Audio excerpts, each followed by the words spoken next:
afternoon and welcome everyone to our webinar series presented today by Didier Chardonnens, our gynecologist and obstetrician at the Platelet in Geneva. My name is Ingrid and I'm the administrative director at Swiss Medical Gate. Before giving the floor to Dr. Chardonnens, let me present you shortly Swiss Medical Gate and our activities. Sorry, can you see the slide? Yes. Mm-hmm. Okay, sorry. Swiss Medical Gate acts the same way as a concierge in a hotel. Ask us and we will do the rest. We work for you, we provide you information and advices, and our extended network gives us the privilege to access to Swiss professors, doctors, clinic, university, hospital, medical center, and so much more. Our multilingual team will combine you an à la carte medical needs and make the patient as comfortable as possible. Why does people choose us? Well, first of all, because we offer an all-inclusive service with a single point of contact that makes it easier for everyone. It makes it easier for you, it makes it easier for the patient and for the specialist. Due to our 15 years of experience in the medical field, we can propose you the best specialist and well-renowned establishment. We'll help the patient making his decision. We support you with the administrative procedure, the visa, the laissez-passer, and all finance matters. We assist the patient throughout his medical stay, if this is requested and necessary. And for his comfort, we follow him after his return at home. We also organize interpreters accompaniment for him, for his relative, if it is needed as well. And above all, our multilingual team is here to ease the patient's stay. Let's talk about our coordination department. Our team is an international medical coordination, and they will take care of the following situation. They schedule all the patients' appointment. We provide direct access to the best practitioner. We organize pre-online consultation if this is needed. The secure transfer of the medical data also. Coordination of the pre and the post-operative medical exams and consultation. Obviously, coordinate the surgery, the medical treatment, and the appointment. Very important, we are also present at the check-in and at the checkout within the hospital. We organize a post-operative care assistance in Switzerland if this is a need for the patients. We'll take care of the invoice and they will be checked by ourselves. And finally, we handle the final medical file to the patient. In a word, assisting the patient wherever it is necessary. Our goal is to satisfy you, but above all, we are listening to the patient request and make him our main priority, as you will do obviously for your own client. Don't forget, our slogan is patient first. And to end up with me, we are pleased to announce our collaboration as a medical concierge with the Sandoz Foundation Hotel. And the Sandoz Foundation Hotel includes 4 hotels in Lausanne, which are the Lausanne Palace, the Beau Rivage Palace, the Hôtel d'Angleterre and Résidence, and the Château d'Ouchy. For any further information, you will find them shortly on our website. Now, coming back to the webinar, please feel free to ask your question to Dr. Chardonnens anytime during or after the presentation. We prefer after, but sometimes depending on the presentation, it's easier to do it in between. And for the smooth running of the webinar, we just have one request. Could you switch off your camera and also your microphone? We thank you, and I'll leave you now with Dr. Chardonnens. I'm just going to remove my slide. It's your turn.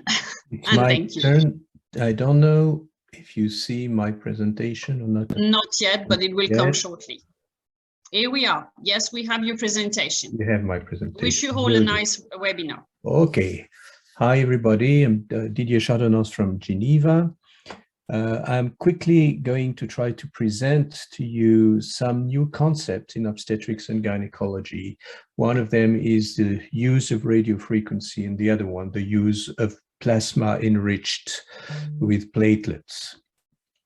So the radioelectric waves is a wave that has some long history and has been used on many indications, but now it is coming very importantly to the what you call TK therapy, which is capacitive and resistive therapy, and also with a high intensity therapy.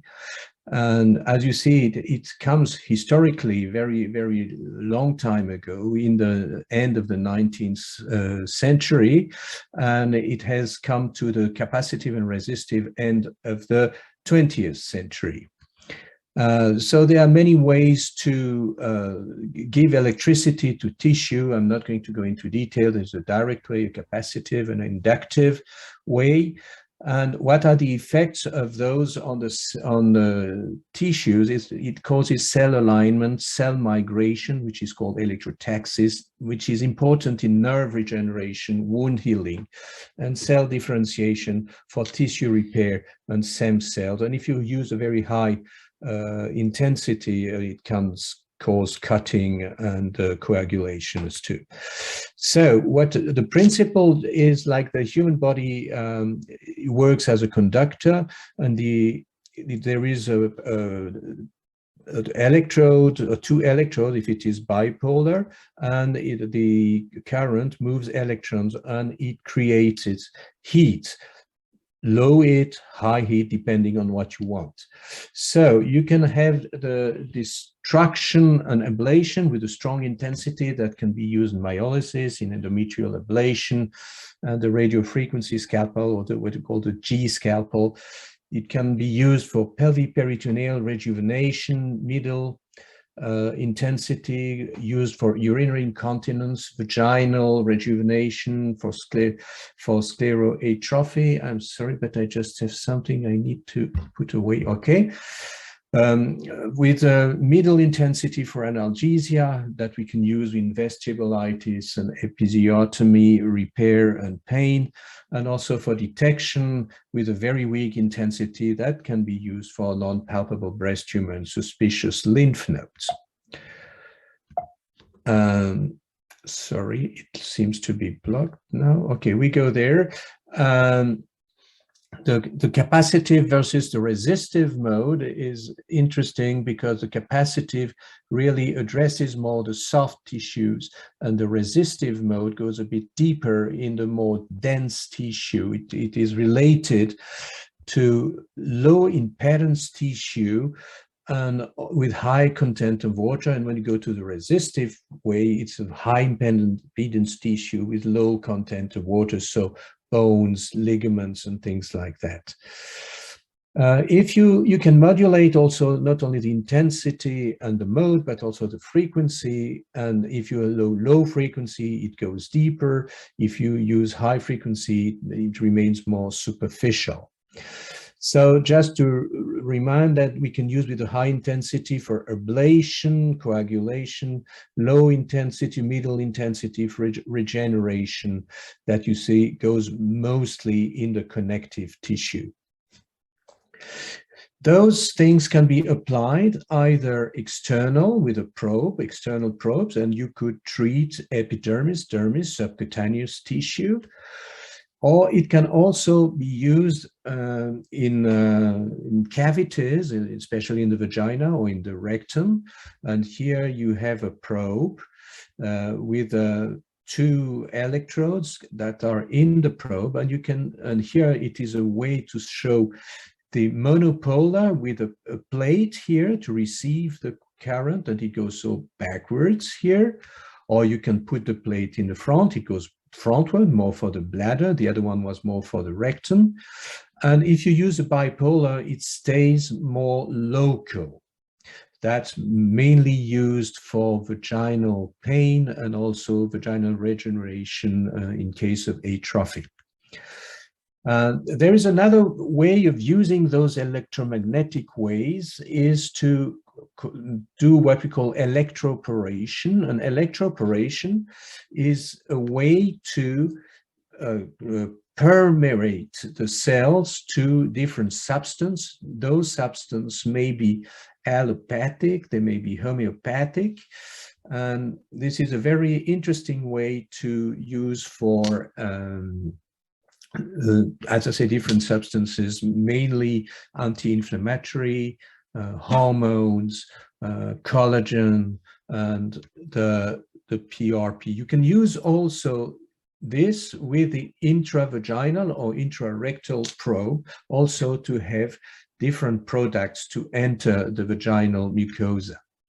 So to summarize, if you want to use those therapies on soft tissues, which is mucosa, connective tissue, muscles, and vessel, it depends on if you want to go superficial, then you use the bipolar mode, use high frequency of 1000 kilohertz, and you can use the capacitive way. If you want to go deep away on the soft tissue, you use a monopolar, you decrease the frequency, use a capacitive. If you go to the dense tissues, ligaments, fascia, capsules, bones, then you would use for superficial, you can use monopolar with a high frequency in a resistive mode. If you go in a deeper, then you go to monopolar, lower frequency, 500 kilohertz, and use the resistive way. The problem with those treatments, and it's also the nice, not only the problem, it's also the nice thing, that the treatment depends on the patient's tolerance, the tolerance to heat sensation. Basically, we ask the patient, tell us when it's becoming hot, but it must not be burning, okay? Therefore, to go for clinical studies, it's very difficult to carry out because there are individual adjustment of treatment parameters, individual sensitivity as a result of individual tissue impedance, and what is the real dose of energy delivered to the tissue in a defined bond? How well defined are the substances that are administered? What substance is really absorbed, and what is the placebo effect? Nevertheless, if you look at satisfaction studies, it is like very satisfactory to women, although there is no proper randomized placebo-controlled studies, but it is very, very, very efficient for pelvic prolapse, urinary stress incontinence, perineal vaginal pain, vaginal atrophy. There is no studies so far on the relapse rate, but it looks like the effects of those treatments last at least 6 months, and maybe then you don't need to do like a full treatment again, but just like sort of recall, like for 1 or 2 sessions, and that's enough for another 6 months. After my personal experience, 2 years of use, I've treated more than 200 patients. And again, I've found really 90% satisfaction rate. It necessitates frequent reevaluation and treatment updates. And although scientifically not proven, may help in a lot of patients dealing with pelvic well-being, generally speaking. If we go to the high intensity treatments, you can use it in operation, and I show here one way of using the G-scalpel for an adhesiolysis and the G-plasma, and you can see it looks like a laser, but it makes very, very less smoke. It's very precise, and in fact, it is more precise than the laser, and it doesn't go more than 2 millimeters away from the probe, and it enters the tissue like a very few microns. So it's a very safe. You can see here it goes on the bowel, but it's no issue. So it is a very promising thing. I think it's much easier than the laser, the CO2 laser, the argon laser, and it's very, very, very efficient. This is for the adhesiolysis, and you can see it. It's very, very nice, and it's very easy to use.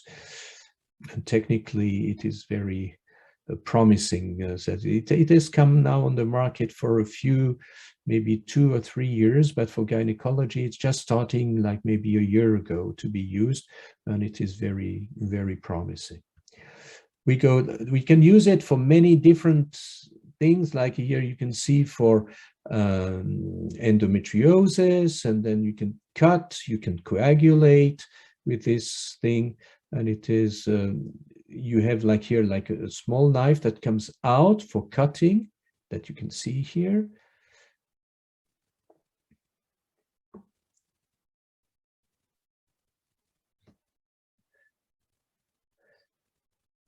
And then you can use it as a CO2 laser to vaporize, to remove rectal nodule. Here you see we're vaporizing.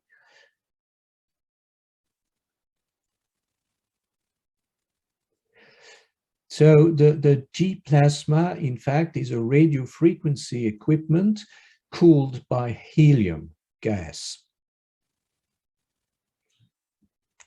Okay, we're not going to spend much more time here. Maybe there will be another session once on those things.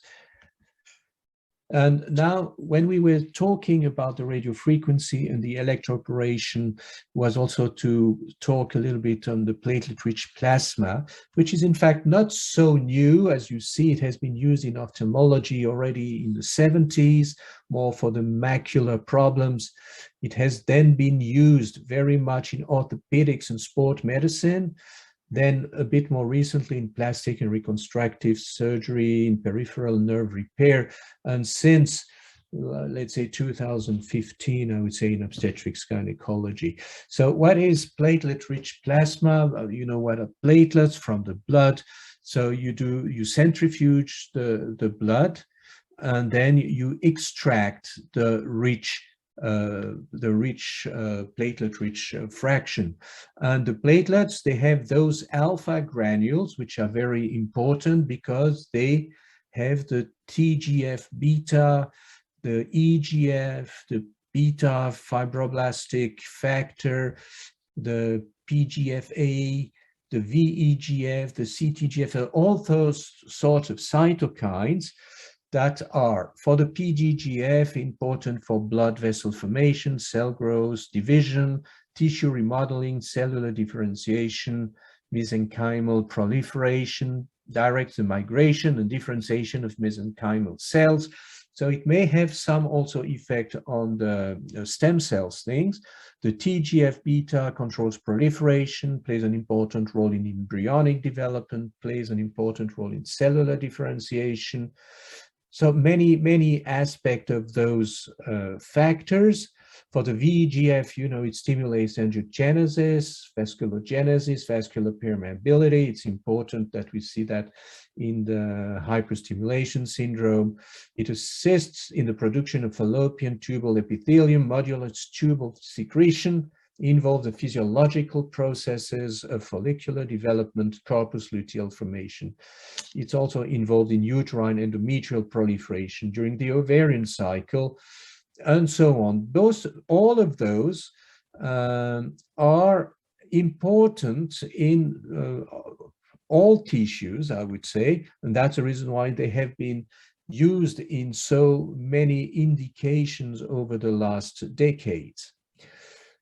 So I'm just going quickly there, and the concept of this is that when you have the platelets injected or permeated into the tissues, they make contacts with a lot of other cells, fibroblasts, but also lymph cells and all that, and they start to induce tissue repair, cellular migration, and whatever you may think of.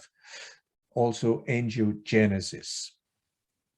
The problem with the PRP is that it's also very heterogeneous depending on what is the dose of platelets that you inject, the efficiency of production, the purity of PRP, the activation process, and some PRP are not identical to others, and therefore the concept and the proof of effect is not so easy to prove. So the PRP concept is like autologous growth factors, which are delivered to specific locations, either by injections or local application with the electroporation, electromagnetic waves. And then it induces local regulation of growth factors production related to specific conditions. Those may be inflammation, anti-inflammatory, infection, anti-infectious, wound repair, and vascular supply and protection. There are quite a few papers that have been published on the use of PRP in obstetrics, and they go for repair of cesarean scar, premature rupture of membranes, cervical ectopy, vulvar dystrophy, vulvar cancer, genital fistula, anal fistulae, and also in the genital prolapse, urinary incontinence, breast reconstruction, sexual dysfunction. And in reproductive medicine, they have been used in ovarian failure, in preventing damage after ovarian torsion, in the refractory endometrium, and in repeated implantation failure. Not going to go into all the details, but it's difficult to design and interpret the data, because what is the type of PRP, how is it delivered, and under which circumstances makes it very different. But there are a few things which are interesting, like you can see there is some evidence that it may reactivate ovarian function, also modestly, but it does, through in women who have ovarian insufficiency, perimenopausal, or even menopausal and poor responder women. So here they have made four groups, which is the premature ovarian, the resistance, meaning and then the premature ovarian insufficiency with the age of less than 40 years and high FSH, perimenopause, age more than 40 years with menstrual irregularities, menopause, women over 45 with at least 1 year of amenorrhea and a high FSH level. And if you look at this in the low responder group, you can see that it's so there are not many patients, but so you can see that the FSH level goes down from 10 to 8, which is significant. The antral follicular count goes up from 2 to 5, which is significant. And the retrieved eggs go up from 1 to 3, which is also significant. So it has some effect. And if you go into primary ovarian insufficiency, women less than 40 years with FSH over 25, and a period of amenorrhea of 4 months minimum, again, you can see the FSH in the success group, PRP, goes from 40 to down to 27. The AMH goes up from 0.1 to 0.6, and the antral follicular count goes from 0 to 2.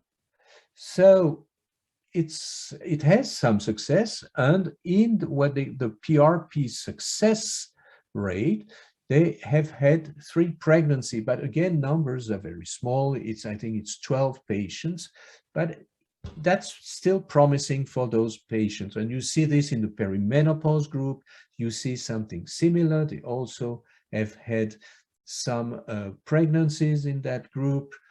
And if you look at the menopause group, there was also 1 patient who got pregnant, which is like miracle, but still it is some hope for women, because we have not much to offer but egg donation for those patients. For them, though this is not appropriate. There's another point of PRP utilization in gynecology, in the reproductive medicine, is on the endometrial thickness. And you see, like in a meta-analysis here, when you inject PRP either intrauterine in the uterine cavity, or if you inject it through sub-endometrial with an injection, sub-endometrial, it does have an effect on the endometrial width. Also, it has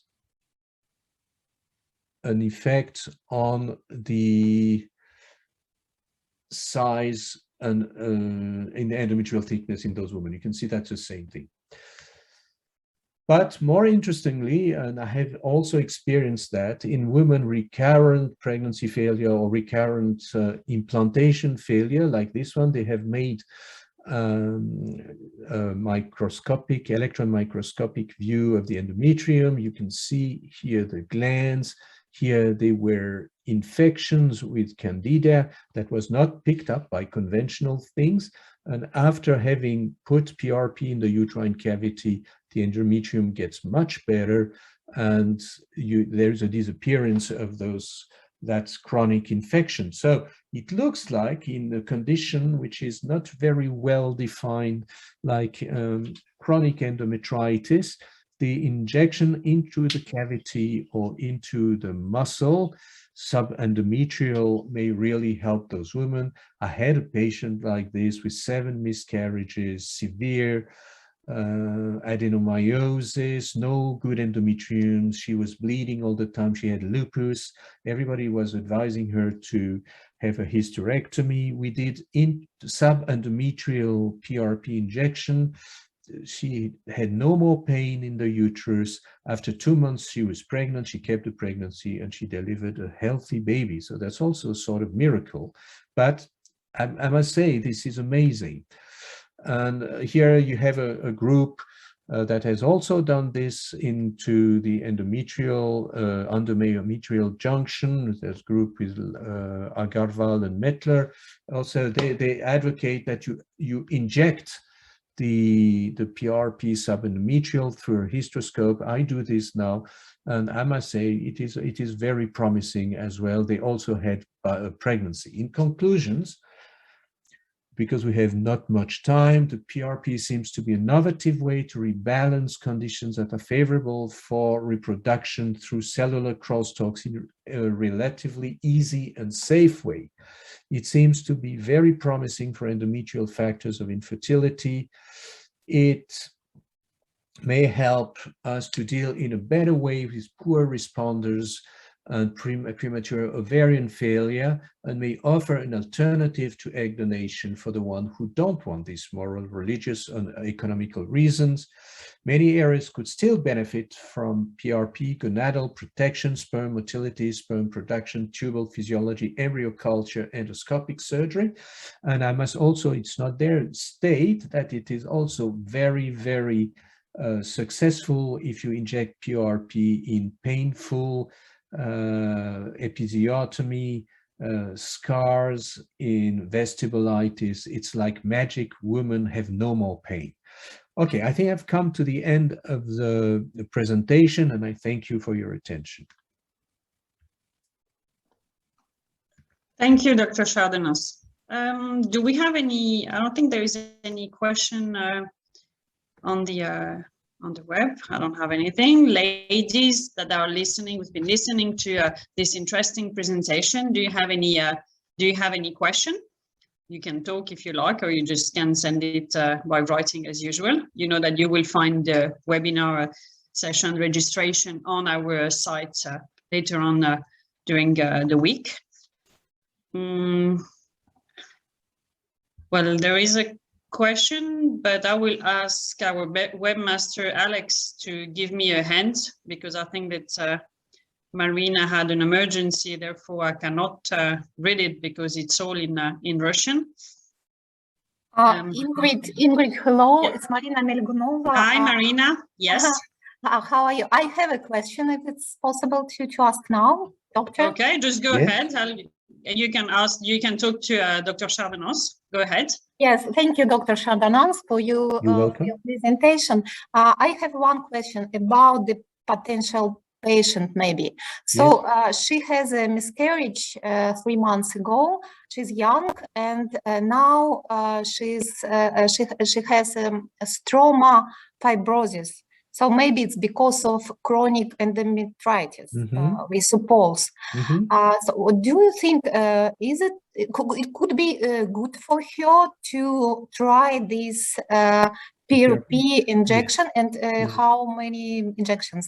Yes, I would do this. Now, if she has fibrosis, do you mean she has Asherman syndrome, or she has no, it's we have it from her biopsy, so it's just some places of stroma fibrosis. It's, okay, yeah, I think PRP is going to be very good, because the you know, the PRP not only is going to be anti-inflammatory, but it's also repairing. So really for patients who have like poor endometrium, I think it makes a huge difference. Yeah. And how many injections? One? You do one. You do one. So what I do for those patients usually is you take about 10 milliliters of PRP, which means around 60 milliliter of their own blood, and then I go in a clockwise way in the uterus, and I inject it subendometrial, like 2.5, 2.5, 2.5, 2.5, and it really helps.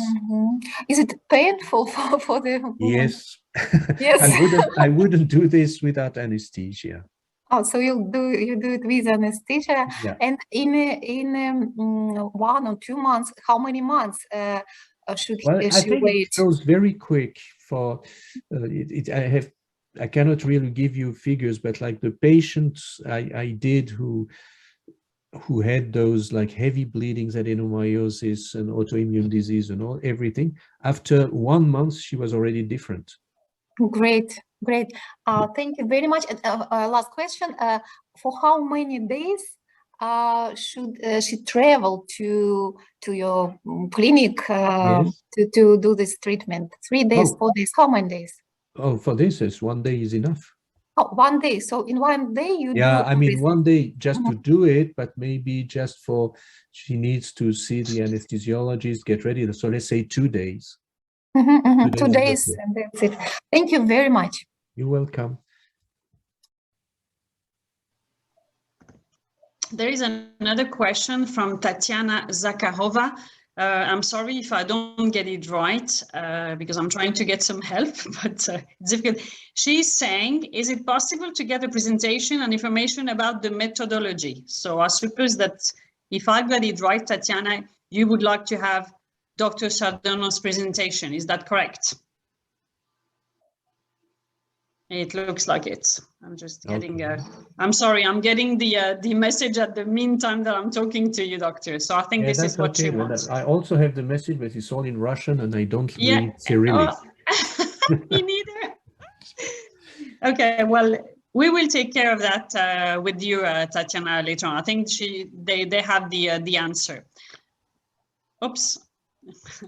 So if there is no other question, well, on behalf of Swiss Medical Gate, as it is our last webinar for this year, we would like to thank you for your participation, cooperation, and we wish you all good health and a prosperous new year.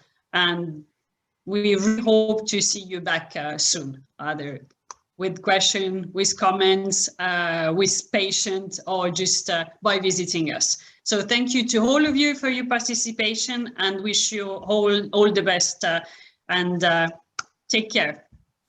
Okay, bye-bye. Thank you to all. Bye.